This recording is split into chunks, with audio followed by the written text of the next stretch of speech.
You're not separate from greatness. You're not disconnected from power. In Chapter 9, Wallace D. Wattles reveals a truth that most people never dare to accept. You are already one with God. This chapter isn't just powerful, it's transformative.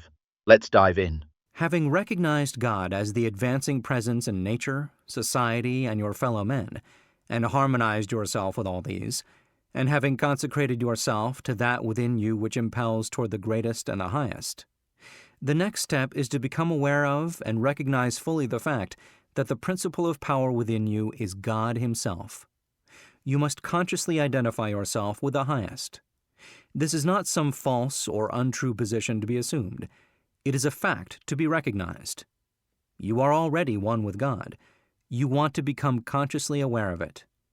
There is one substance, the source of all things, and this substance has within itself the power that creates all things. All power is inherent in it. This substance is conscious and thinks. It works with perfect understanding and intelligence. You know that this is so, because you know that substance exists and that consciousness exists, and that it must be substance that is conscious. Man is conscious and thinks. Man is substance. He must be substance, else he is nothing and does not exist at all. If man is substance and thinks and is conscious, then he is conscious substance. It is not conceivable that there should be more than one conscious substance.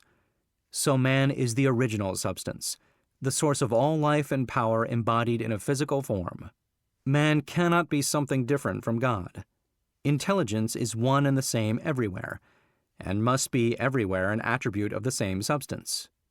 There cannot be one kind of intelligence in God and another kind of intelligence in man. Intelligence can only be an intelligent substance, and intelligent substance is God. Man is of one and the same stuff with God, and so all the talents, powers, and possibilities that are in God are in man, not just in a few exceptional men, but in everyone. All power is given to man, in heaven and on earth.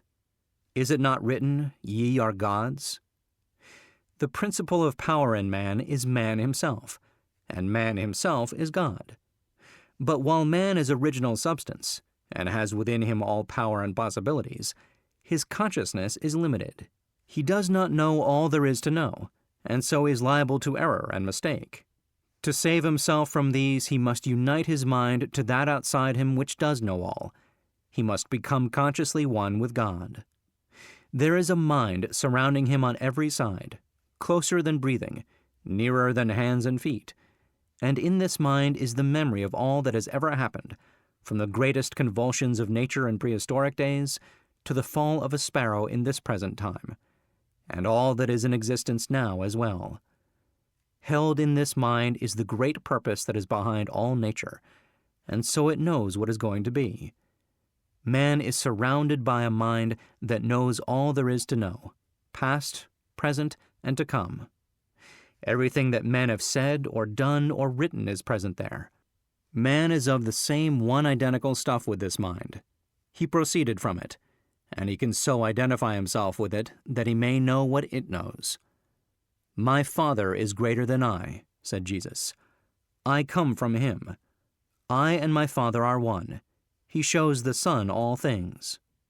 The Spirit shall guide you into all truth." Your identification of yourself with the infinite must be accomplished by conscious recognition on your part. Recognizing it as a fact, that there is only God, and that all intelligence is in the one substance, you must affirm somewhat after this wise, "There is only one, and that one is everywhere. I surrender myself to conscious unity with the highest. Not I, but the Father. I will to be one with the Supreme and to lead the divine life. I am one with infinite consciousness. There is but one mind, and I am that mind. I that speak unto you am He." If you have been thorough in the work as outlined in the preceding chapters, if you have attained to the true viewpoint, and if your consecration is complete, you will not find conscious identification hard to attain. And once it is attained, the power you seek is yours, for you have made yourself one with all the power there is. This is one of the boldest declarations in the entire book. The principle of power within you is God Himself. Wattles doesn't ask you to hope for unity with the divine. He challenges you to recognize it as fact. You are not becoming one with God. You are already of the same substance. Let that sink in. There is one intelligent substance in the universe, one power, one source, and everything, including you, comes from it. Ye are gods. This isn't ego, it's alignment. Wattles makes it clear. Man is a physical form of divine substance. We're not separate from God, we're expressions of God. But most people live unaware of that connection. So the path to power is identification. You must consciously affirm, I am one with infinite consciousness. There is but one mind, and I am that mind. Not I, but the Father within me. When you drop the illusion of separation, you stop struggling for power, because you are power, and you gain access to divine intelligence, past, present, and future.